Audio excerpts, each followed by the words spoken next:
দেখো আজকে আমরা আবার স্ট্রেংথ অফ মেটেরিয়ালের 3য় নম্বর ক্লাসটা কিন্তু শুরু করছি। কত? স্ট্রেংথ অফ মেটেরিয়ালের 3য় ক্লাস। অলরেডি কিন্তু 1 নম্বর থেকে 14 নম্বর প্রশ্নটা আমরা কিন্তু স্ট্রেংথ অফ মেটেরিয়ালের 1 নম্বর ক্লাস এবং স্ট্রেংথ অফ মেটেরিয়ালের 2য় নম্বর ক্লাসে কিন্তু আমি কভার করেছি। আজকে 3য় নম্বর ক্লাসটা 15 নম্বর প্রশ্ন থেকে আমরা কিন্তু শুরু করছি।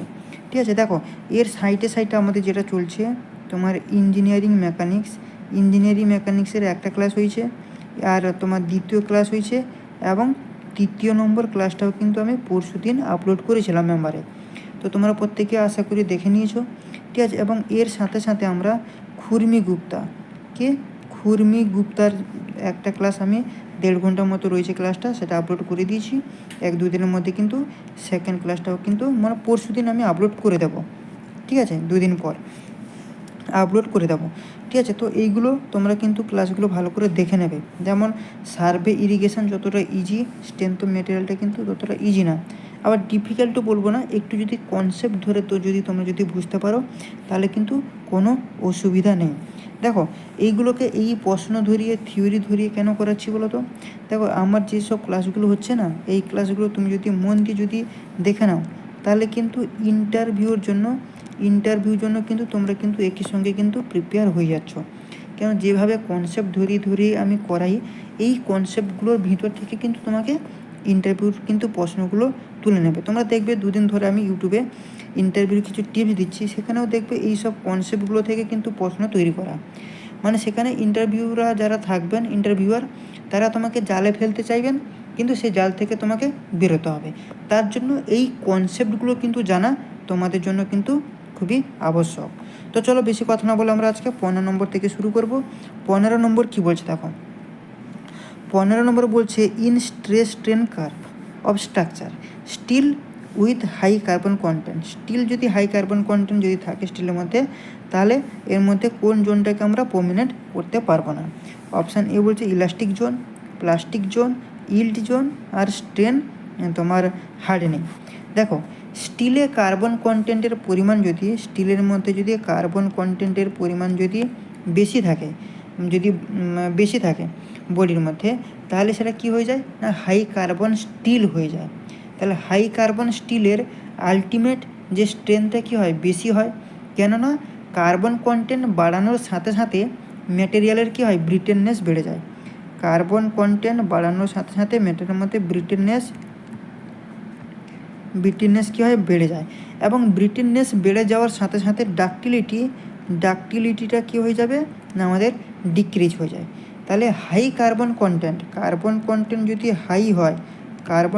যদি হাই হয় তাহলে ব্রিটেননেস কী হয়ে যাচ্ছে, হাই হচ্ছে, এবং তার সাথে সাথে ডাকটিলিটি কী হয়ে যাচ্ছে না আমাদের ডিক্রিজ হয়ে যাচ্ছে। এতটুকু তো ক্লিয়ার। কিন্তু আমরা স্ট্রেস স্ট্রেন কার্ভে যদি আমরা অঙ্কন করি তাহলে স্ট্রেস স্ট্রেন কার্ভটা কীরকম আসবে, এদিকে এইরকমভাবে থাকবে স্ট্রেস স্ট্রেন কার্ভটা, এবং সেক্ষেত্রে তার যে গ্রাফটা এইরকম পয়েন্ট একটা চলে আসে, এবং এই যে পয়েন্টটা এটা অ্যারো দিলাম, এটা হচ্ছে তোমার আলটিমেট পয়েন্ট। কি আলটিমেট পয়েন্ট? এটা হয়ে যাচ্ছে কি আমাদের আলটিমেট পয়েন্ট। তাহলে দেখো স্ট্রেস স্ট্রেন কার্ভ এই যে আমি অঙ্কন করলাম, এই স্ট্রেস স্ট্রেন কার্ভটা এই রকমের একটা আসে, এবং আমরা এই স্ট্রেস স্ট্রেন কার্ভ থেকে আমরা বুঝতে পারি না যে কোথায় ইল্ড স্ট্রেস ডেভেলপ হচ্ছে বা কোথায় আপার ইল্ড, কোথায় লোয়ার ইল্ড। এই কার্ভটা থেকে কিন্তু আমরা বুঝতে পারি না বা ডিফাইন করতে পারি না। এখানে এই যে ইল্ড স্ট্রেসের জোনটা কি হয়ে যায় বলো তো, তোমার প্রমিনেন্ট হয়ে যায়, মিস হয়ে যায়। তার জন্য আলটিমেট পয়েন্টটা কিন্তু এখানটায় পাওয়া যায়। ঠিক আছে, তাহলে দেখো এখানে অপশানগুলো বলছে কি ইলাস্টিক জোন, তাহলে তোমার ইল্ড জোন, প্লাস্টিক জোন, এবং স্ট্রেন হার্ডেনিং। তাহলে তোমরাই বলো অ্যান্সারটা কী হয়ে যাবে? ডেফিনেটলি ইল্ড জোন হয়ে যাবে। আমি তাই তো বললাম, ইল্ড স্ট্রেসের জোনটা কী হয়ে যাবে, প্রমিনেন্ট হয়ে যায়, মানে মিস হয়ে যায়, তাই আমরা আলটিমেট পয়েন্টটা পাওয়া যায়। কিন্তু এখানে দেখো বলেছে কি নট প্রমিনেন্ট, মানে কি কোন জোনটা তোমার মিস হয়ে যাচ্ছে, তাহলে সেটা কী হবে, ইল্ড জোনটা, তাই তো? তাহলে আমাদের সি হয়ে যাবে কি আমাদের কারেক্ট অ্যান্সার।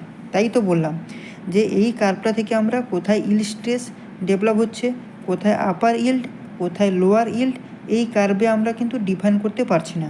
এবং এখানে ইল স্ট্রেসের জোনটাকে কী হয়ে যাচ্ছে, প্রমিনেন্ট হয়ে যাচ্ছে, মিস হয়ে যাচ্ছে, তাই তো। তাই এখানে আমরা আলটিমেট পয়েন্ট পাওয়া যায়। তাই এখানটা আমাদের কি হয়ে গেল, সি হয়ে গেল আমাদের কি কারেক্ট অ্যান্সার। চলো 15 নম্বর গেল। 16 নম্বরের দিকে যাব। 16 নম্বর কি বলছে দেখো, 16 নম্বর বলছে during tensile testing of a specimen using a UTM the parameter actually measure include. 4টে অপশান রয়েছে, মানে বলছে তোমার টেনসাইল যে টেস্টিং করা হয়, যখন করা হয় UTM মেশিন ইউজ করে, তখন কোন কোন প্যারামিটারকে আমরা অ্যাকচুয়ালি মেজার করি, কোন কোন প্যারামিটারটাকে আমরা অ্যাকচুয়ালি মেজার করি। তাহলে এখানেও আমাদেরকে কিন্তু সেই স্ট্রেস স্ট্রেন কার্ভটা আমাকে অঙ্কন করতে হবে।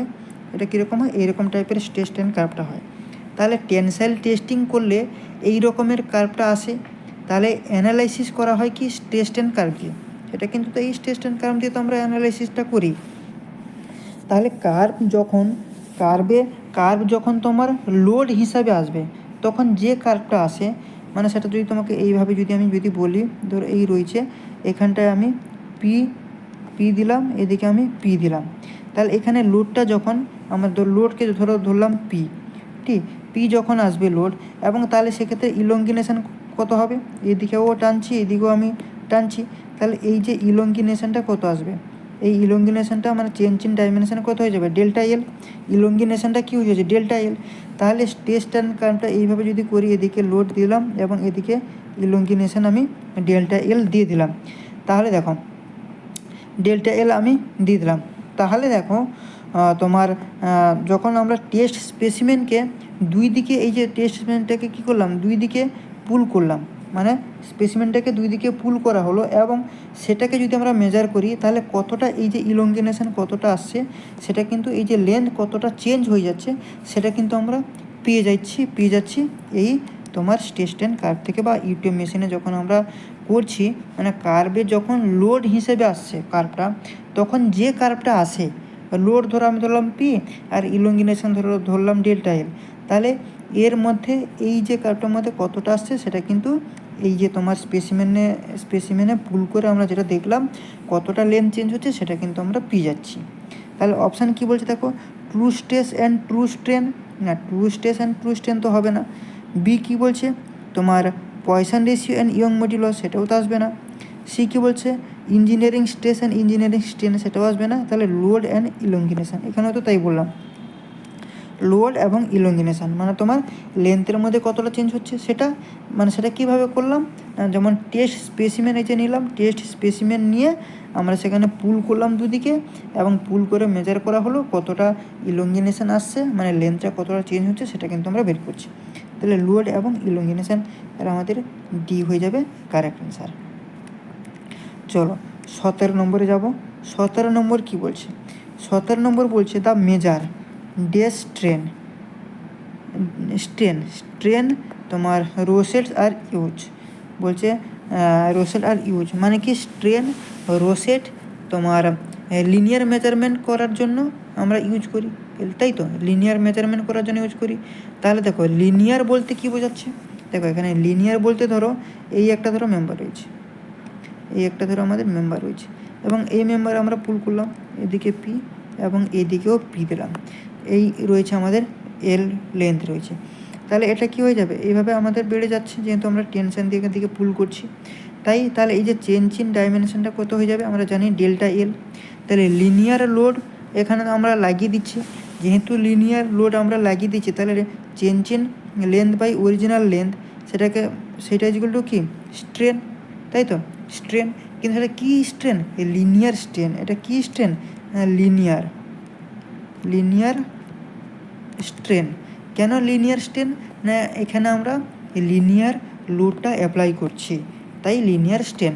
আবার এখানে তোমাকে একটা জিনিস মনে রাখতে হবে, যে প্রেসার মিটার যে টেস্ট করা হয়, সেটা কিসের মাধ্যমে, তোমার শেয়ার মডিউলাসের মাধ্যমে প্রেসার মিটার, এখানে লিখে দিচ্ছি, শেয়ার মডিউলাসের মাধ্যমে আমরা প্রেসার মিটার টেস্ট করা হয়। কি প্রেসার মিটার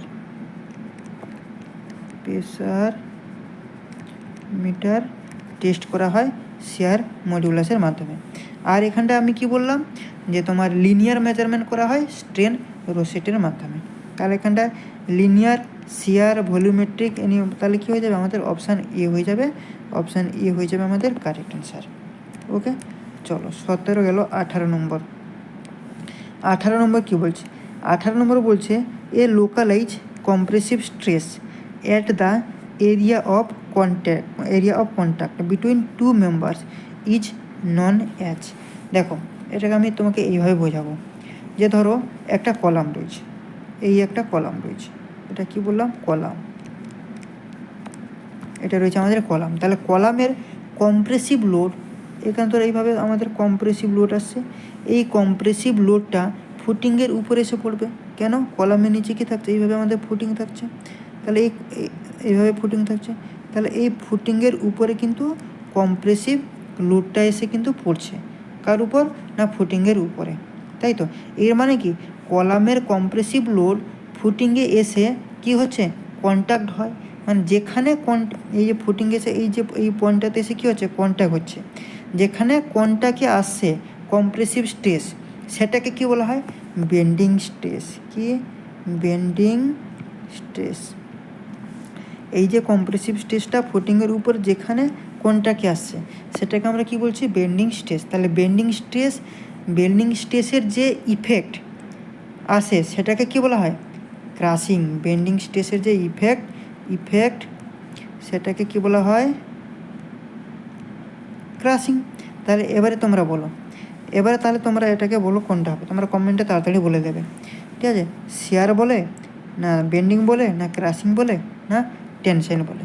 ডেফিনেটলি ক্রাশিং। একটু আগে বললাম বেন্ডিং স্ট্রেসটা যেখানে কন্ট্যাক্ট আসছে, মানে বেন্ডিং স্ট্রেসের যে ইফেক্ট আসে সেটাকে আমরা কী বলা হচ্ছে?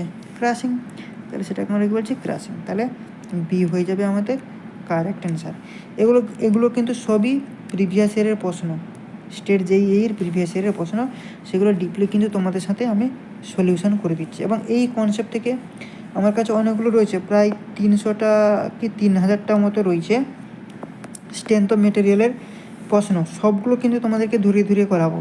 এবং এই MCQগুলো করানোর পরে এমন কোনো জায়গা থাকবে না যে তোমাদের স্ট্রেংথ অফ মেটেরিয়ালে আটকে যাবে। এবং পিএসসির ক্ষেত্রে যদি বলি, পিএসসি এবং NS, ঠিক আছে, পিএসসি এবং NSে এর বাইরে থেকে প্রশ্ন আসবে না, এখান থেকে তোমরা 100% কমন পাবে, বা এই কনসেপ্ট থেকে তোমরা পাবে, এইটুকু গ্যারেন্টি দিয়ে বলে দিচ্ছি, ঠিক আছে? চলো এরপরে 19 নম্বরের দিকে যাব। 19 নম্বর কী বলছে? 19 নম্বর বলছে the work done per unit volume in elongation a body by a তোমার ইউনিএক্সিয়ালি ফোর্স ইজ। মানে কি বলছে দেখো, বলছে ইউনিএক্সিয়ালি ফোর্স মানে বলছে তোমার যে একটা বডিতে তোমার ইউনিএক্সিয়ালি ফোর্স লাগাচ্ছে। মানে ধরো এই একটা বডি রয়েছে, এখানটা আমরা ইউনিএক্সিয়ালি ফোর্স লাগিয়ে দিলাম, ঠিক আছে, তাহলে এই ছিল আমাদের ধরো লেন্থ দিয়ে দিলাম, এবং এই যে চেঞ্জটা হলো, চেঞ্জ কত হলো?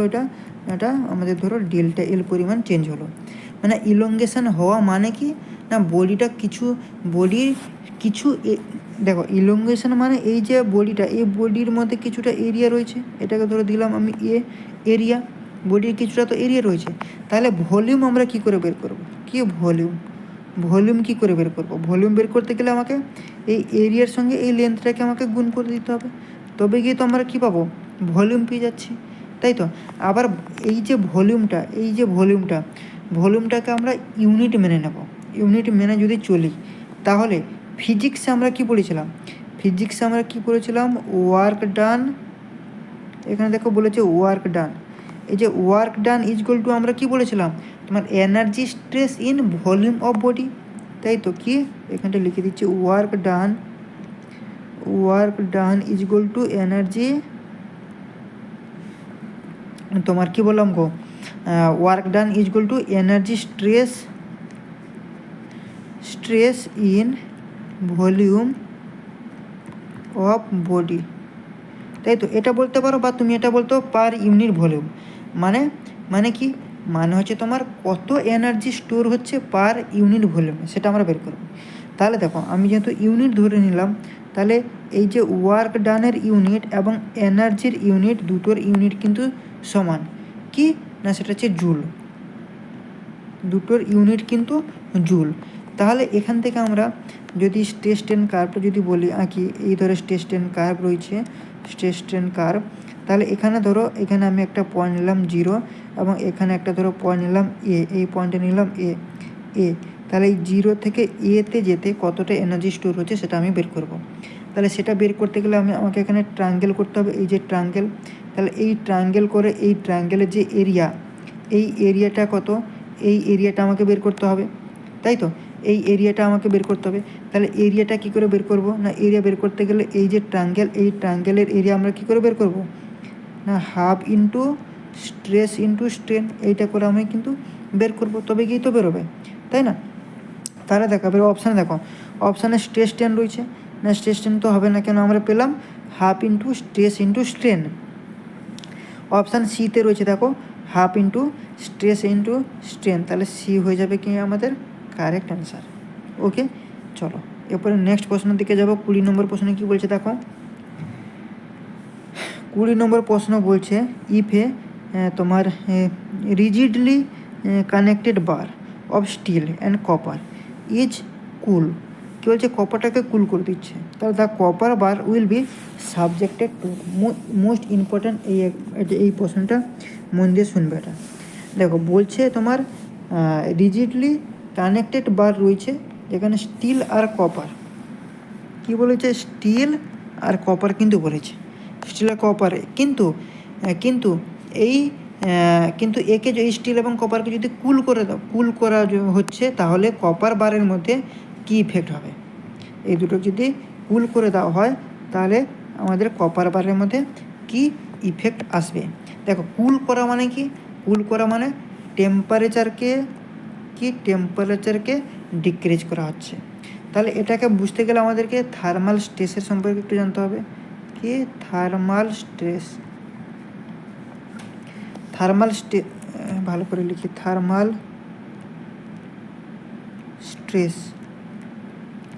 থার্মাল স্ট্রেসের সম্পর্কে কিন্তু আমাকে একটু জানতে হবে। তো থার্মাল স্ট্রেস জিনিস কি, থার্মাল স্ট্রেস হচ্ছে তোমার ইনডাইরেক্ট স্ট্রেস, তাই তো, মানে ইট ইজ ইনডাইরেক্ট স্ট্রেস। মানে আমরা জানি স্ট্রেস যখন আসবে, ঠিক আছে, তো স্ট্রেস আসার আগে বডির মধ্যে কী জেনারেট হয়, বডির মধ্যে স্ট্রেন আসে, মানে বডির মধ্যে স্ট্রেন আসবে আর বডি স্ট্রেনকে রেজিস্ট করবে বা রেজিস্ট করার চেষ্টা করবে, তখন স্ট্রেস কিন্তু ডেভেলপ হয়। মানে ধরো এই রয়েছে বডিটা, এই বডিতে আমি লোড দিলাম, তাহলে এটা কী হয়ে যাচ্ছে, ডেল্টা এল হয়ে যাচ্ছে এইটুকু, এবং এটা ছিল আমাদের কি এল। তাহলে দেখো বডির মধ্যে ফোর্স লাগানো হলো, এই বডির মধ্যে আমরা কী করলাম, এদিকে ধরো পি ফোর্স আমি কিন্তু লাগিয়ে দিলাম, যার কারণে বডি লেন্থটা কী হয়ে গেল না, ইনক্রিজ হয়ে গেল, মানে ডেল্টা এল পরিমাণ কিন্তু ইনক্রিজ হলো, তাই তো, ইনক্রিজ হলো। তাহলে লেন্থ ইনক্রিজ হওয়া মানে বডির মধ্যে কি হলো, স্ট্রেন হলো, এবং এই স্ট্রেনকে রেজিস্ট কে করবে, এই যে স্ট্রেনটাকে রেজিস্ট কে করবে, এদিকেও যাচ্ছে এদিকেও যাচ্ছে, এর মধ্যে যে মলিকুল রয়েছে বডির মধ্যে, সেই মলিকুলগুলো কিন্তু এটাকে রেজিস্ট করছে, তাই তো। এর মানে কি, মলিকুলগুলো রয়েছে তারা কি করছে, স্ট্রেসটাকে রেজিস্ট করছে এবং সেটাকে জেনারেট হয়ে যাচ্ছে স্ট্রেস, তার জন্য কী হচ্ছে তোমার এই স্ট্রেসটা কিন্তু বডির মধ্যে জেনারেট হচ্ছে। তাহলে এখান থেকে আমি কি বলতে পারবো তোমাকে, যে থার্মাল স্ট্রেস যেটা, সেটা তোমার ডাইরেক্ট প্রপোর্শনাল টু হচ্ছে টেম্পারেচার, তাই তো, ডাইরেক্ট প্রপোর্শনাল টু কিসে হয়ে যাচ্ছে না, টেম্পারেচার। তাহলে এটাকে আমি তো এইভাবে বলতে পারি, থার্মাল স্ট্রেস ইজগুল টু আমি যদি দিই, তাহলে আমাকে একটা কনস্ট্যান্ট ভ্যালু আনতে হবে, তাহলে সেই কনস্ট্যান্ট ভ্যালুটাকে আমি আলফা দিয়ে দিলাম, আলফা ডেল্টা টি মানে হচ্ছে তোমার টেম্পারেচার, মানে এই যে ডেল্টা, এই যে তোমার আলফা, যে কনস্ট্যান্ট যে ভ্যালুটা এলো, এটাই হচ্ছে থার্মাল কোএফিসিয়েন্ট, কি থার্মাল কোএফিসিয়েন্ট, কি থার্মাল কোএফিসিয়েন্ট। তাহলে এখানে দেখো টেম্পারেচার বাড়িয়ে লেন্থকে বাড়ানো হলো, তাহলে কি টেম্পারেচার বাড়া মানে কি স্ট্রেন কী হবে, টেম্পারেচার বাড়া মানে আমাদের কি হলো, স্ট্রেন কী হলো, বাড়লো। তাহলে থার্মাল কোএফিসিয়েন্ট হচ্ছে কি ম্যাটেরিয়ালের property, it is a material property. তাহলে দেখো এখানে একটা জিনিস আমাকে জানতে হবে যে স্টিলের থার্মাল কোফিসিয়েন্ট সেটা হচ্ছে তোমার কংক্রিটের থার্মাল কোফিসিয়েন্টের সঙ্গে কিন্তু সমান। কত থার্মাল কোফিসিয়েন্ট হয় না, এর যে ভ্যালুটা হচ্ছে তোমার 12 × 10⁻⁻6 তোমার পার ডিগ্রি সেন্টিগ্রেড। ঠিক আছে, এটা কিন্তু তুমি মনে রাখবে। এবং তোমাকে যদি বলে যে ব্রাশের থার্মাল কোফিসিয়েন্ট কত, তোমাকে ইন্টারভিউর প্রশ্ন হবে, এটা ইম্পর্ট্যান্ট, এখান থেকেও তোমাকে জিজ্ঞেস করে দিতে পারে। ব্রাশের থার্মাল কোফিসিয়েন্ট হচ্ছে 21 × 10⁻⁻6 পার ডিগ্রি সেন্টিগ্রেড। এটা তো তোমাকে জানতে হবে। কিন্তু থার্মাল কোফিসিয়েন্ট সবচেয়ে বেশি হয় কার, সেটা তুমি কী করে বুঝবে? দেখো শর্ট টিপস তোমাকে আমি এখানে বলে দিচ্ছি। ট্রিক হচ্ছে তোমার ABCS। এর মানে কি? এর মানে হচ্ছে প্রথম হচ্ছে অ্যালুমিনা, তারপর হচ্ছে তোমার ব্রাশ, তারপর হচ্ছে তোমার কপার, তারপর হচ্ছে তোমার স্টিল। তাহলে সবথেকে বেশি থার্মাল কোফিসিয়েন্ট হচ্ছে তোমার বেশি হচ্ছে অ্যালুমিনা, তারপরে ব্রাশ, তারপরে কপার, তারপরে স্টিল। সেই জন্য ABCD মানে অ্যালুমিনা, ব্রাশ, কপার, স্টিল, এইভাবে কিন্তু তুমি মনে রাখতে পারো। এবং দেখো এই যে আলফা যার যত বেশি হবে তার ডাইমেনশানের চেঞ্জও কিন্তু তত বেশি হয়। মানে আলফা যদি বেশি হয় তার কিন্তু চেঞ্জ ইন ডাইমেনশান কিন্তু তত বেশি হয়। এটা কিন্তু জানতে হবে, কারণ তোমার টেম্পারেচার বাড়ার সাথে সাথে তোমার কি হয়, এক্সপেনশানও কিন্তু বেড়ে যায়। টেম্পারেচার বাড়ার সাথে সাথে এক্সপেনশান বেড়ে যায়। ধরো আমি তোমাকে বললাম যে স্ট্রেন = আমি এখানটা তোমাকে দেবো যে আলফা ডেল্টা টি। ঠিক আছে, তাহলে দেখো এই স্ট্রেনের জন্য আমাদের কি আসবে? এর মানে কি? স্ট্রেন মানে কি? এই স্ট্রেন মানে হচ্ছে চেঞ্জ ইন যে তোমার লেন্থ বাই অরিজিনাল লেন্থ, সেটা = আমি কী দেবো না আলফা ডেল্টা টি মানে টেম্পারেচার। ঠিক আছে, তাহলে চেঞ্জ ইন লেন্থ, এই যে চেঞ্জ ইন লেন্থ, এই delta L change in length, সেটা ডাইরেক্ট প্রপোর্শনাল টু হচ্ছে কার সঙ্গে? আলফার সঙ্গে, তাই তো? আলফার সঙ্গে ডাইরেক্ট প্রপোর্শনালটা হচ্ছে। তাহলে আলফা যার যত বেশি চেঞ্জ ইন লেন্থও কিন্তু তার তত বেশি। তাহলে এই কনসিডারেশন থেকে আমি এই পয়েন্টে আসতে পারবো যে ডেল্টা এল = L তোমার ডেল্টা টি। এটা এই পোর্শনে আমরা আসতে পারবো, এটা বলতে পারবো। কিন্তু আমাদেরকে এখানে কি বলেছে? আমাদেরকে এখানে বলেছে তোমার কুল করতে হবে। এই যে কুল করতে হবে, কুল করা মানে কি? আমরা টেম্পারেচারটাকে হাই করছি না, টেম্পারেচারটাকে আমরা কি করব? ডিক্রিজ করব। মানে টেম্পারেচার যদি আমরা ডিক্রিজ করি তাহলে কপারের লেন্থ কী হবে? টেম্পারেচার ডিক্রিজ করলে কপারের লেন্থটা কী হবে? বেশি হবে। কপারের লেন্থ কী হয়ে যাবে? বেশি ইনক্রিজ হবে না, বেশি ডিক্রিজ হয়ে যায় অ্যাজ কম্পেয়ার টু স্টিলের থেকে। তাহলে কী করে অ্যাজ কম্পেয়ার টু স্টিল বলছি? দেখো এখানে আমি দুটো ডায়াগ্রাম অঙ্কন করব। উপরেরটা আমি ধরলাম কপার এবং নিচেরটাকে আমি ধরলাম কি? স্টিল। তাহলে কপারটা বেশি হবে আমি বললাম এই পার্টটা, এবং স্টিলের কি বললাম? কম এই পার্টটা। তাহলে দেখো এখানটা আমি যদি টেম্পারেচার ডিক্রিজ করালাম তাহলে তোমার থার্মাল কোফিসিয়েন্ট কী হয়ে গেল? যে কপার বেশি হয়ে যাচ্ছে, কিন্তু থার্মাল কোফিসিয়েন্ট স্টিলটা কী হচ্ছে? কম হচ্ছে। এর মানে এটাকে আমি কি বলতে পারবো? এই পয়েন্টটাকে আমি কি বলছি? ডেল্টা এলসি, আর এটা হচ্ছে কি ডেল্টা তোমার এলএস। তাহলে এটা তোমার এই পার্টে চলে আসছে delta LC > delta LS. Steel থেকে কপারটা বেশি হয়ে যাচ্ছে, তাই তো? কেন বেশি হচ্ছে? দেখো কপারের মধ্যে কিন্তু টেনশন জেনারেট হবে, ফিল হবে। কেন? দেখো কারণ স্টিল কপারকে, এটা রয়েছে আমাদের স্টিল এই কপারটাকে কী করবে? বাইরের দিকে টানার চেষ্টা করছে, কিন্তু কপার কী করছে? স্টিলটাকে ভেতরের দিকে টানার চেষ্টা করছে। যেহেতু কপার স্টিলটাকে বাইরের দিকে টানার চেষ্টা করছে, স্টিল কপারটাকে বাইরের দিকে টানার চেষ্টা করছে, তাই এখানে আমরা টেনশান ফিল করতে পারছি। এবং কপার কী করছে? স্টিলকে ভিতরের দিকে টানার চেষ্টা করছে, তাই এখানটা আমরা কম্প্রেশন ফিল আমরা করতে পারছি। তাহলে তোমরা বলো এখানে copper will be subjected two, যদি কপারটাকে আমরা যদি কুল করা হয় তাহলে কপারের মধ্যে আমি কি দেখতে পেলাম? টেনশন ফিল দেখতে পেলাম। তাহলে ডেফিনেটলি আমাদের কি হয়ে যাবে? সি হয়ে যাবে কিন্তু আমাদের কারেক্ট অ্যান্সার। তাহলে সি হয়ে যাচ্ছে আমাদের কারেক্ট অ্যান্সার। ঠিক আছে, চলো নেক্সট প্রশ্নের দিকে যাব। 21 নম্বর কি বলছে? 21 নম্বর বলছে strain in a direction at right angle, এটাকে ফলো দাও, right angle to the direction of applied force is known as, মানে বলছে স্ট্রেনের যে ডাইরেকশানটা, রাইট অ্যাঙ্গেলের ডাইরেকশান কত হবে। মানে দেখো, এই ধরে রয়েছে আমরা ফোর্স অ্যাপ্লাই করছি, এই ধরে একটা বডি রয়েছে, এই একটা বডি রয়েছে, এই বডিতে আমরা ফোর্স অ্যাপ্লাই করি কোন ডাইরেকশানে? এই ডাইরেকশানে আমরা ফোর্স অ্যাপ্লাই করি, এবং এই যে ফোর্স অ্যাপ্লাই করার যে ডাইরেকশানে, এই ডাইরেকশানের রাইট অ্যাঙ্গেলে মানে 90 ডিগ্রি অ্যাঙ্গেলের স্ট্রেন কত হবে। মানে ধরো ফোর্স আমরা এইভাবে, এই বডিতে ফোর্স আমরা এইভাবে অ্যাপ্লাই করলাম, ঠিক আছে। ফোর্স অ্যাপ্লাই করার সাথে সাথে এর লেন্থটা কী হবে? লেন্থ এইভাবে ইনক্রিজ করে যাবে, এবং লেন্থ ইনক্রিজ করে যাওয়া মানে আমাদের ডায়া কী হবে? ডায়াটা ডিক্রিজ হয়ে যাচ্ছে। মানে দেখো এই যে ডায়াটা এবং এই যে ডায়াটা, এই ডায়াটা কী হলো না, আমাদের এইটুকু ডায়া এবং এইটুকু ডায়া আমাদের ডিক্রিজ হয়ে গেল, তাই তো। মানে কী হলো? ডিক্রিজ হয়ে গেল।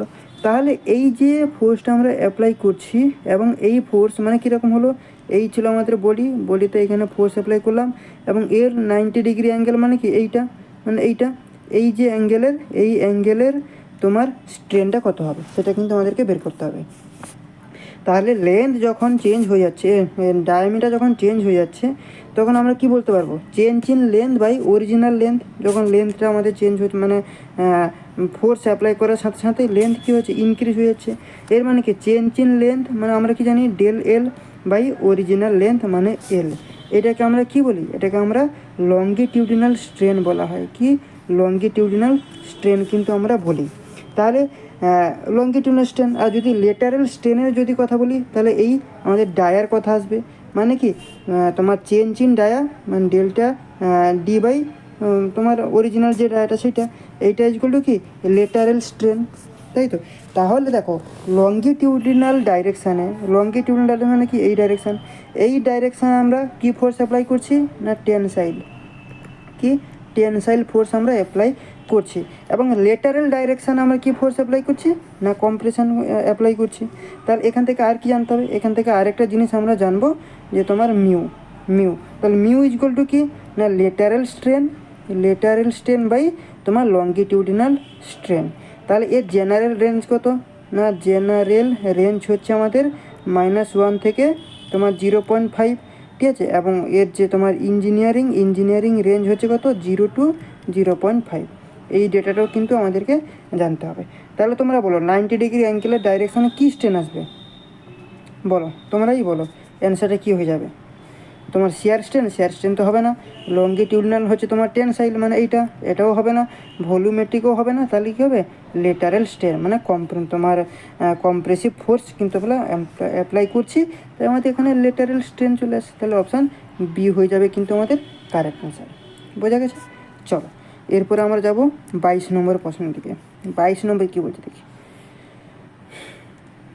22 নম্বর বলছে দেখো, যে modulus of rigidity G can be express in usual notation as. কোন নোটেশানটাকে করছে? আচ্ছা, একটু এখানে আর একটা কথা আমি বলবো এই প্রশ্নটার আগে।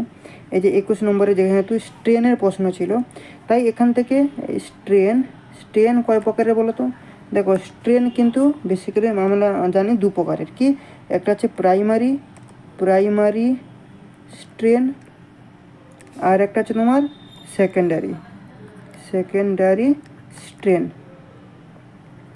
Secondary strain. কিন্তু তোমাকে যদি বলে এই প্রাইমারি স্ট্রেনের আরেক নাম কি, তখন তুমি বলবে যে লেটারাল স্ট্রেন। কি? Lateral strain. একে যেটা প্রাইমারি স্ট্রেন সেটাই লেটারাল স্ট্রেন, এবং সেটাকে আরও একটা টার্মে বলা হয় যে strain in same direction of force.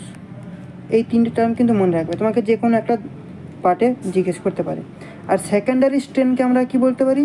এটাকে আমরা লঙ্গিটিউডিনাল স্ট্রেন বলা যায়।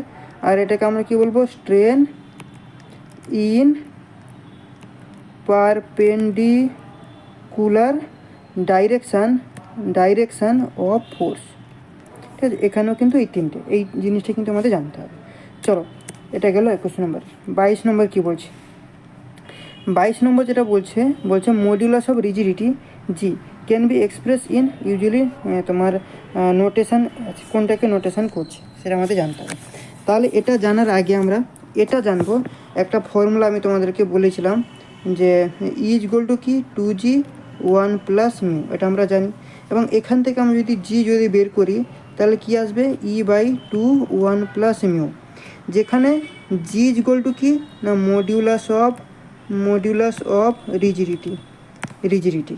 আর এখানে ই মানে কি ই মানে হচ্ছে তোমার ইয়ং মডিউলাস অফ ইলাস্টিসিটি। আর মিউ মানে কি, মিউ মানে হচ্ছে তোমার পয়সানস রেশিও। এটা কিন্তু আমরা জানি। তাহলে দেখো, তাহলে এখানে আমরা আর কি জানবো, এখানে কিছু টার্ম রয়েছে যেগুলো আমাদের জানতে হবে, যেমন ইয়ং মডিউলাসকে আমরা কী দিয়ে রিপ্রেজেন্ট করি, ই দিয়ে। তাহলে কার রেশিও হলে তাকে আমরা ইয়ং মডিউলাস বলবো, এটা হচ্ছে স্ট্রেস বাই স্ট্রেন, তাই তো স্ট্রেস বাই স্ট্রেন রেশিওকে আমরা বলবো ইয়ং মডিউলাস। পয়সন রেশিও মানে মিউকে আমরা কার রেশিও হিসেবে বলবো, সেটা হচ্ছে তোমার lateral strain by longitudinal strain, তাই তো লেটারেল স্ট্রেন বাই তোমার লঙ্গিটিউডনাল স্ট্রেন হলে সেটাকে আমরা বলছি মিউ। কিন্তু এখান থেকে আরেকটা টার্ম আমরা আসতে পারি যে তোমার এই যে লেটারেল স্ট্রেন যদি বের করি তাহলে আমরা কি করব না মিউর সঙ্গে আমরা তোমার লঙ্গিটিউডনাল স্ট্রেনটাকে মাল্টিপ্লাই করে দিলে আমরা লেটারেল স্ট্রেনটা কিন্তু আমরা পেয়ে যাই।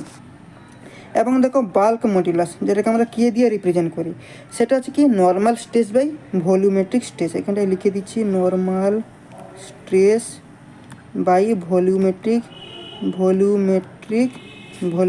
স্ট্রেন। উপরে কিন্তু স্ট্রেস, নিচে কিন্তু স্ট্রেন, এটা কিন্তু মনে রাখো। তোমার normal stress by volumetric strain, সেটা আজকে বাল্ক মডিউলাস। ঠিক আছে, আর একটা আছে তোমার লিনিয়ার স্ট্রেন। ঠিক আছে, লিনিয়ার স্ট্রেনকে আমরা কী দিয়ে রিপ্রেজেন্ট করি, ডেল্টা এল বাই এল, যেখানে ডেল্টা এল মানে কি, ডেল্টা এল হচ্ছে তোমার এক্সেল ডিফরমেশান, আর এই যে তোমার এল মানে হচ্ছে অরিজিনাল লেন্থ। ঠিক আছে, এটা ছাড়া আর একটা রয়েছে যেটা হচ্ছে তোমার লেটারেল স্ট্রেনকে আমরা কী দিয়ে ডিনোট করি, ডেল্টা ডি বাই ডি। এই ডেল্টা ডি মানে কি, ডেল্টা ডি মানে হচ্ছে তোমার চেঞ্জ ইন লেটারেল ডাইমেনশান, আর তোমার ডি মানে হচ্ছে অরিজিনাল লেন্থ ডাইমেনশান। এটা আমাদের জানতে হবে। এবং এখান থেকে কিছু ফর্মুলা রয়েছে। কি ফর্মুলা না দেখো, ই জে কে মিউ এর রিলেশনের উপরে 4টি ফর্মুলা আমি তোমাদেরকে বলেছিলাম। প্রথম ফর্মুলা ইজ ইকুয়াল টু কি না 2g 1 প্লাস মিউ, আমরা জানি। দ্বিতীয় ফর্মুলা ইজ ইকুয়াল টু কত না 3k 1 মাইনাস 2 মিউ। 3 নম্বর ফর্মুলা আমরা ইজ ইকুয়াল টু কি জানি যে 9 kg বাই 3k প্লাস জি। এবং 4 নম্বর মিউ ইজ ইকুয়াল টু কি 3k minus 2g 6k plus 2g। ঠিক আছে, তো এই হচ্ছে আমাদের ফর্মুলা। তাহলে তোমরা বলো এখান থেকে কোনটা হবে কারেক্ট অ্যান্সার, একটু ভেবো দিয়ে বলো। মডিউলাসের যে জি বের করতে হবে, তাহলে এই ফর্মুলাটা পুট করব। এখান থেকে যদি আমরা জি বের করি, এই যে দেখো is equal two 2j 1 plus mu, এখান থেকে জি বের করলে কী হয়ে যাবে ই বাই 2 1 প্লাস মিউ। তাহলে আমাদের অপশান এ হয়ে যাবে আমাদের কারেক্ট অ্যান্সার। এইভাবে কিন্তু সারাউন্ডিং ধরে কিন্তু ভাই আমাদেরকে পড়াশোনা করতে হবে। ওকে, চলো 23 নম্বর কী বলছে, 23 নম্বর বলছে which of the following explanation gives the তোমার correct relationship between Young modulus E bulk modulus K Poisson ratio mu. তাহলে এখান থেকে কোন রিলেশনটা হবে, এতক্ষণ ধরে বক করলাম 22 নম্বর প্রশ্নতে অনেক কিছু বলে দিয়েছি, এবার তোমরা বলো কোনটা হবে। Is equal two 3k 1 minus 2 mu না কোনটা? প্রথম ফর্মুলাটা কি বললাম, is equal two 2j 1 plus mu. Second আমরা ইজ ইকুয়াল টু কী বললাম 3k 1 মাইনাস 2 মিউ। 3 নম্বরে ইজ ইকুয়াল টু কী বললাম 9 kg বাই 3k প্লাস জি। এবং 4 নম্বরে 3k minus 2g 6k plus 2g। তাহলে এইটা তো এখানে তুলে দিয়েছি, তাই না? তাহলে অপশান এ হয়ে যাবে আমাদের কারেক্ট অ্যান্সার। চলো এরপর আমরা যাব 24 নম্বর। 24 নম্বর কী বলছে দেখো, 24 নম্বর বলছে if a material has identical elastic property in all direction. দেখো identical elastic property in all direction, এর মানে এটা আমরা বুঝতে পারছি যে এটা হচ্ছে আমাদের ডাইরেকশান বেস। মানে কি, মানে হচ্ছে তোমার material having uniform composition through out মানে হচ্ছে তোমার সেম টাইপের পার্টিকেল দিয়ে যদি একটা বডি তৈরি করা হয় তাহলে তাকেই আমরা কি বলবো, হোমোজিনিয়াস বলবো। মানে ধরো এই একটা বডি রয়েছে, এই একটা বডি রয়েছে, ঠিক আছে, মানে এই বডির উপরে যে কোনো একটা পয়েন্ট নেব, ঠিক আছে, মানে এনি পয়েন্ট ওয়ান ডাইরেকশান, একটা মেটেরিয়ালের উপরে যে কোনো একটা পয়েন্ট আমরা কনসিডার করব, দিয়ে ওই পয়েন্টের পার্টিকুলার ডাইরেকশানের ইলাস্টিক প্রপার্টি কিন্তু আমাদের সমান হবে। এই পয়েন্ট নিলাম, এর এইদিকে ডাইরেকশান ইলাস্টিক প্রপার্টি সমান, এইরকমভাবে কিন্তু হবে। মানে তোমার এটাকে আমি শর্টে যদি বলি তাহলে বলবো এনি পয়েন্ট ওয়ান ডাইরেকশান, তাহলে সেটাকে আমরা কি বলছি, হোমোজেনিয়াস। তাহলে অপশান এ হয়ে যাবে কারেক্ট অ্যান্সার। কিন্তু বাকিগুলোও তো আমাদের জানতে হবে। তাহলে আইসোট্রপিক কি? আইসোট্রপিক হচ্ছে একটা পয়েন্টের যে কোনো ডাইরেকশানের ইলাস্টিক প্রপার্টি সমান হবে। মানে কীরকম, এই ধরো একটা রয়েছে ম্যাটেরিয়াল, এর একটা পয়েন্ট নেব এবং একটা পয়েন্ট থেকে যতগুলো ডাইরেকশান নেব সবগুলো ডাইরেকশানের ইলাস্টিক প্রপার্টি কিন্তু সমান। এটাকে যদি এ ধরি, এরও এ প্রত্যেকটার কিন্তু সমান হবে, তখন সেটাকে আমরা কী বলবো, আইসোট্রপিক। আর এন আইসোট্রপিক জিনিসটা কি? এন আইসোট্রপিক হচ্ছে ধরো এই একটা মেটেরিয়াল রয়েছে, এই একটা মেটেরিয়াল রয়েছে, ঠিক আছে, এর যে কোনো পয়েন্টের যে কোনো ডাইরেকশানে ইলাস্টিক প্রপার্টি কিন্তু আলাদা হবে। ধরো এই একটা পয়েন্ট নিলাম, এই পয়েন্টে এই দিকে ধরো ডাইরেকশানে ইলাস্টিক প্রপার্টি ধরলাম E1, এই ডাইরেকশান হবে E2, এই ডাইরেকশান হবে E3। দেখো প্রত্যেকটা ডাইরেকশানে ইলাস্টিক প্রপার্টি কিন্তু আলাদা হচ্ছে, এটাকে আমরা বলবো এন আইসোট্রপিক। আর এই যে অর্থোট্রপিক কি? অর্থোট্রপিক হচ্ছে তোমার যে মেটেরিয়ালের একটা পার্টিকুলার পয়েন্টের ইলাস্টিক প্রপার্টি সমান নয় যে কোনো ডাইরেকশানে, মানে মিউচুয়ালি পারপেন্ডিকুলার হতে হবে। মানে ধরো এই রয়েছে মেটেরিয়াল, এই পয়েন্টটা ধরে দিলাম E1, এখানে ইলাস্টিক প্রপার্টি হলো E2, এখানে হলো E3, কিন্তু মিউচুয়ালি তোমার পারপেন্ডিকুলার হতে হবে। এর যদি এক্সাম্পল হিসেবে যদি বলি, এই যে অর্থোটপিকের এক্সাম্পল কি হবে, কুলড রোল স্টিল, এটা কিন্তু মনে রাখো, তোমাকে জিজ্ঞেস করতেই পারে। তাহলে এই প্রশ্নটার কি বলেছে, identical elastic property in all direction, মানে ডাইরেকশান বেস, মানে তোমার এনি পয়েন্ট ওয়ান ডাইরেকশান, তাহলে সেটাকে আমরা কী বলবো, হোমোজেনিয়াস। তাহলে অপশান এ হয়ে যাবে আমাদের কারেক্ট অ্যান্সার। ওকে, চলো 25 নম্বর কী বলছে? 25 নম্বর বলছে bulk modulus is defined as the ratio of bulk modulus মানে একটু আগে আমরা ডিফাইন করলাম কি, কে মানে কি, normal stress by volumetric strain, সেটাকে আমরা কি বলছিলাম, কে মানে কি, বাল্ক মডিউলাস, তাই তো। তাহলে নর্মাল স্ট্রেসটাকে আমরা কীভাবে লিখি, এইভাবে নর্মাল স্ট্রেস বাই তোমার নর্মাল স্ট্রেন, তাই তো, সেটাকে আমরা কি বলছি, বাল্ক মডিউলাস। তাহলে এটা কী হয়ে যাবে, কি তোমার স্ট্রেস বাই ভলিউমেট্রিক স্ট্রেন, তাই তো। তাহলে আমাদের অপশান ডি হয়ে যাবে কারেক্ট অ্যান্সার। কিন্তু এখানে যদি ইয়ং মডিউলাস বললে normal stress by normal strain হতো। যদি তোমার শিয়ার মডিউলাস বললে কি হতো, যদি শিয়ার মডিউলাস বলতো তাহলে কী হয়ে যেত, শিয়ার স্ট্রেস বাই তোমার শিয়ার স্ট্রেন, তাই তো।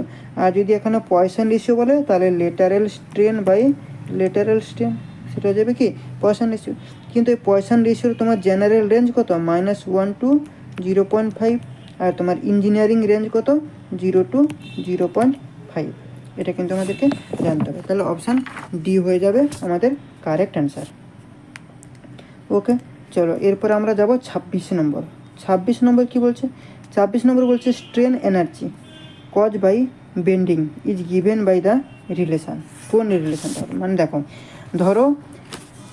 ধরো এই একটা বডি রয়েছে, ঠিক আছে, এবং এই বডিতে আমরা এক্সিয়াল ফোর্স দিলে বডিটা কী হবে, ডিফরমেশান হয়ে যাবে। এভাবে যদি এক্সিয়াল ফোর্স যদি আমরা দিই তাহলে বডিটা কী হবে, ডিফরমেশান কিন্তু হয়ে যাবে। যেই ডিফরমেশান হবে তখন তোমার পার্টিকেলের মধ্যে, এই বডির মধ্যে যে পার্টিকেল রয়েছে এই পার্টিকেলের মধ্যে এনার্জি স্টোর হয়ে যাবে। যদি এই ফোর্সকে আমরা যদি রিমুভ করি তাহলে বডিটা অরিজিনাল শেপে কিন্তু আবার চলে যাবে, কারণ বডিটার মধ্যে যে এনার্জি স্টোর হয়েছিল সেটাকে কী বলা হয়, স্টোর এনার্জি, তাই তো। সেটাকে আমরা কী বলবো, স্টোর এনার্জি, বোঝা যাচ্ছে কি, সেটাকে আমরা কী বলবো, স্টোর এনার্জি। তাহলে দেখো, তাহলে এই যে তোমার কি বলে, এই যে স্ট্রেন এনার্জি জিনিসটা কি, এটা বোঝানো তোমাকে চেষ্টা করছি। তাহলে স্ট্রেন এনার্জি কার উপরে ডিপেন্ড করে যাচ্ছে, axial force, compressive force, bending, shear, এইসবের জন্য বডির মধ্যে এনার্জি স্টোর হচ্ছে, সেটাকেই তো আমরা কী বলছি, স্ট্রেন এনার্জি। ঠিক আছে, তাহলে কতটা এনার্জি বডির মধ্যে এনার্জি হচ্ছে সেটাকে আমাকে জানতে হবে। দেখো, সেটা 3টে পার্টে তোমাকে বলবো। একটা হচ্ছে তোমার ফ্লেক্সার বা বেন্ডিং, যদি তোমার এনার্জি ডিউ টু ফ্লেক্সার, এখানটা লিখে দিচ্ছি,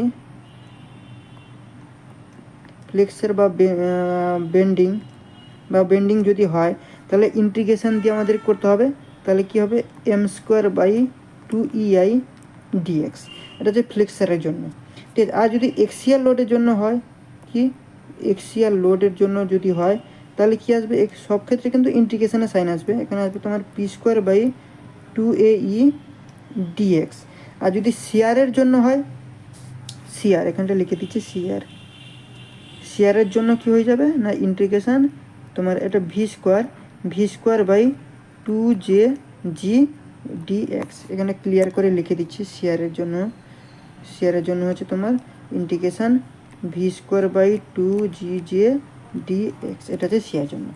এই 3টে যে তোমার স্টোর এনার্জি যে হচ্ছে, এই 3টে কিন্তু পার্ট কিন্তু আমাদের জানতে হবে। একটা হচ্ছে তোমার বেন্ডিং, এখানে দেখো বেন্ডিংয়ের জন্য জিজ্ঞেস করে দিয়েছে, তাহলে বেন্ডিং বা ফ্লেক্সার, সেক্ষেত্রে আমি কি বললাম,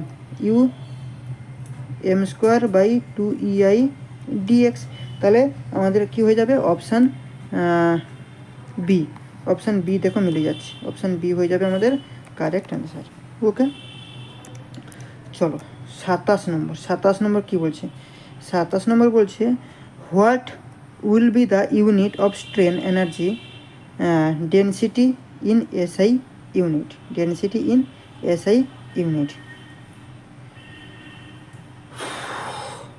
কোনটা হবে বলো, 27-এর কোনটা হবে?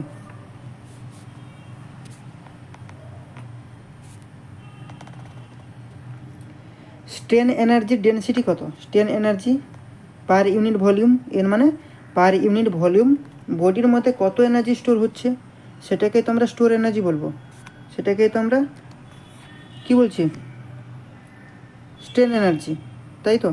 তাহলে জুল পার এমকিউ, মানে পার ইউনিট ভলিউম বডির মধ্যে কত এনার্জি স্টোর হয়েছে সেটাকেই স্টোর এনার্জির ডেনসিটি বলা হয়। স্টোর এনার্জি আগে আমরা পড়লাম, স্টোর এনার্জি 26 নম্বর প্রশ্নতে। তাহলে এখানে স্টোর এনার্জি ডেনসিটি মানে কি, strain energy per unit volume, কি strain energy per unit volume, এর মানে কি, এর মানে পার ইউনিট ভলিউম বডির মধ্যে কত এনার্জি স্টোর হয়েছে সেটাকে আমরা স্টোর এনার্জি ডেনসিটি বলবো। তাহলে স্টোর এনার্জি কি আমরা জানলাম আগের প্রশ্নতে, এখানে স্টোর এনার্জি ডেনসিটি কি সেটাও পেয়ে গেলাম। তাহলে এর এসআই সিস্টেমের যে ইউনিটটা সেটা হচ্ছে কি জুল পার এমকিউ, বা এটাকে আমরা কেজি মানে কিলো জুল পার এমকিউ দিয়েও কিন্তু ডিনোট করা হয়। তাহলে জুল পার এমকিউ, তাহলে আমাদের অপশান এ কিন্তু হয়ে যাবে কারেক্ট অ্যান্সার। ঠিক আছে, এটা কি হয়ে যাবে কারেক্ট অ্যান্সার। 1 মিনিট, চলো এরপরে আমরা যাব 28 নম্বরের দিকে। 28 নম্বর বলছে, modulus of rigidity is the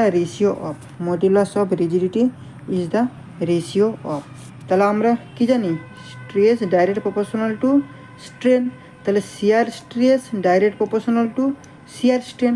তাহলে এখান থেকে আমরা বের করে নেব, কনস্ট্যান্ট আসবে, তাই তো। এটা কি কনস্ট্যান্ট, যেটা হচ্ছে কি কনস্ট্যান্ট, এই কনস্ট্যান্টটাকে আমরা কি বলা হয়, শিয়ার মডিউলাস। তাহলে জি ইজগুয়াল টু কি, এই রেশিওটা চলে আসবে।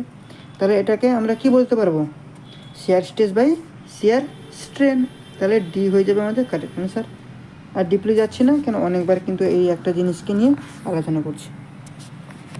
ওকে, চলো আচ্ছা 30 নম্বর কি বলছে, 30 নম্বর বলছে, ইফ, এই যে ম্যাথটা তুমি দেখতে পাচ্ছ এখানটায়, এই ম্যাথে আমরা সর্বপ্রথমে কি জানবো, এই রিজুলেন্স, এটা আমি তো থিওরি পার্টে করিয়েছি। রিজুলেন্স মানে কি তোমাকে একটু আমি বুঝিয়ে দিই। দেখো রিজুলেন্স মানে এই আমি যদি ডায়াগ্রাম স্ট্রেস স্ট্রেন কার্ভে যদি ডায়াগ্রাম শো করি, তাহলে হচ্ছে তোমার ইলাস্ট্রিক লিমিট পর্যন্ত যে এনার্জিটা স্টোর হচ্ছে সেটাকে আমরা কি বলছিলাম, রেজিলিয়েন্স। মানে তোমার এইরকম গিয়ে এরকম যাচ্ছিলো, এটা ইলাস্টিক এনার্জি, তো এইখানটা যে এনার্জিটা স্টোর হচ্ছে এটাকে আমরা কি বলছিলাম, রেজিলিয়েন্স। মানে ধরো এই একটা রয়েছে বডি, এই বডির ভলিউম কত, ভলিউম কিন্তু এখানে দিয়ে দিয়েছে যে ভলিউম 2 × 10⁵, কত 2 × 10⁵ mm³ ঠিক আছে। এবং এখানে দেখো এই তোমার যে